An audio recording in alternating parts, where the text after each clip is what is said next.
Hello, Paul Andrews here, host of the Guitar Practice Fun Challenge, and in this short video I just want to talk to you a little bit about the why, what and how of guitar practice. We are now just one day away from kicking off the 2017 challenge as I'm recording this on January the 31st, so tomorrow is the 1st of January. So what better way to start the year than do a whole month, whole of January, practice every day, kickstart 2017, really getting your guitar playing to the next level. So let's jump in. First, why? So this might sound like a very simplistic question. Why do you want to practice? Everyone knows why I want to practice. But the problem I found is some people don't practice. They think they're practicing, but they are indeed just playing. Now, playing can be seen as working on what you already know. So this is basically just performing, if you like, what you've already learned through previous practice. The problem with this is if you haven't got perfect technique, if you've got some bad habits, you are just reinforcing these bad habits because you're not learning anything new, you're just playing what you know. So you're just reinforcing the mistakes. You're just going from muscle memory, habitual movement, and just not improving, basically. Now, the flip side to this and what we actually want to be doing is practicing, and that is working on what you don't know. And this can also be acquiring or improving or maintaining proficiency. This is being very present in what you are doing, looking at what you want to be improving and making sure you are actually focusing on something in a practice session, not just going on autopilot, thinking you're practicing your scales, but just doing what you already can do. This is going on focused, looking at your scales. How is your technique? You know, are you fretting in the right place? How's your picking technique? Are you using the tip of your finger? All these kind of little bits and pieces we want to be very aware of to get, obviously, the best sound. So next thing, practice equals progress. So make sure you are practicing. Playing, there will be progress, but it'll be a lot slower. Practice is really what we want to be doing. And that deliberate practice is really the practice. Now, deliberate means you have a clear purpose, you have a tangible goal you are aiming for, so you know where you're heading. In G4, we use checklists, so our students have everything written down, where they want to be heading, literally ticking off the boxes once they can do it. Again, you don't have to obviously use our materials, but bear in mind you want to have a clear goal. And make sure you work towards something. Have milestones throughout, so you have these small wins as you progress into your big goal, so you keep motivated and you keep progressing forwards.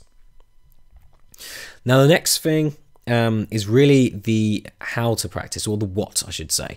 Skills versus songs. So a lot of people, when they're practicing guitar, they are playing songs and they're not really progressing. We've already touched upon that. The problem with a song is it is a combination of skills, and unless you can execute or perform these skills to a very good degree, the degree that's required to play the song, you're not obviously going to be able to play the song, and you end up just becoming frustrated and disillusioned and ultimately probably quitting just because you've picked a song which is too hard. So the idea here is to focus on skills. When you're practicing, focus a majority of your practice session on skill development. Now the 7 essential skills are picking, chords, arpeggios, scales, rhythm reading and aural.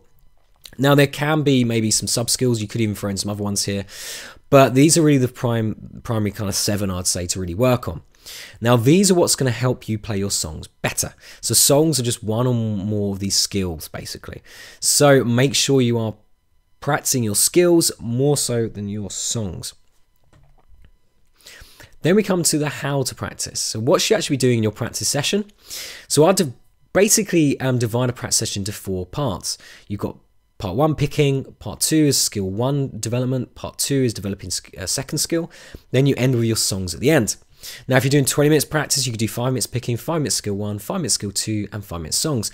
The idea is you then have a nice template to follow, and every day you can see you are picking, because that's really the foundational skill. If you can't pick, you're not going to be able to really do much, because that's like the engine of your car. You need that to move. That's like our main driver of our playing. Picking is so important.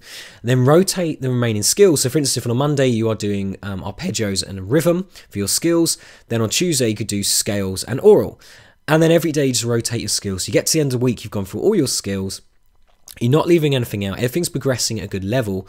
You're not kind of just doing your chords for the whole of the week. You come back and then you're great at your chords, but everything else has kind of, got worse, basically. You're not maintaining any proficiency there. They've kind of got a bit rusty. You want to make sure you're rotating, get everything to a good level.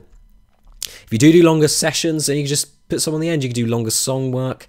You could then do more skills. Songs are really the reason, obviously, we're playing in the first place, but skills are going to be what makes the songs easy to perform. So bear that in mind. So that's really how to do the practice. be very deliberate in what you're doing. Break your practice session down into these 4 parts. Make sure you focus on your skills with a clear goal. So that could be a certain speed. You want to execute your C major scale at 100 BPM. You want to be able to perform a G to D change, anchoring that 3rd finger down so you don't move it. Again, having a one thing that you're focusing on for each one of these skills and then practicing that. Now, a big thing I hear from students is trying to now put this into their already busy schedule is quite tricky. So what I'm going to suggest is an idea of mini habits, which Stephen Guise goes over in his book called Mini Habits, where he talks about making or starting a habit, starting very small. So it's stupidly small. So it's harder not to do it than it is to actually do it. And this could be just practicing for 1 minute a day. So pick up a guitar, practice for 1 minute. And that sounds stupidly small, but 1 minute is better than no minutes. And it's like a snowball. You start small and then you grow it as you go.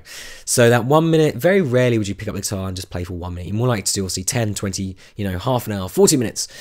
But it's picking up, which is normally the first hurdle, the obstacle that most people hit and then don't actually cross, is just picking up and getting going. So set yourself challenges, picking up every day for 1 minute. And then that will really, really set you off. It's so simple, but it works so well. So that's really what I'll kind of leave you with, is the mini habits idea. So if you haven't joined the Practice-a-thon Challenge, head over to www.bit.ly/Practice-a-thon2017 and that'll take you to our Facebook group, where you'll be able to get support, accountability and other resources to help you through this challenge, and commit to practicing every day through January, take your guitar playing to the next level and make 2017 kind of kickstart your guitar playing. And I'll hopefully see you in our Facebook group.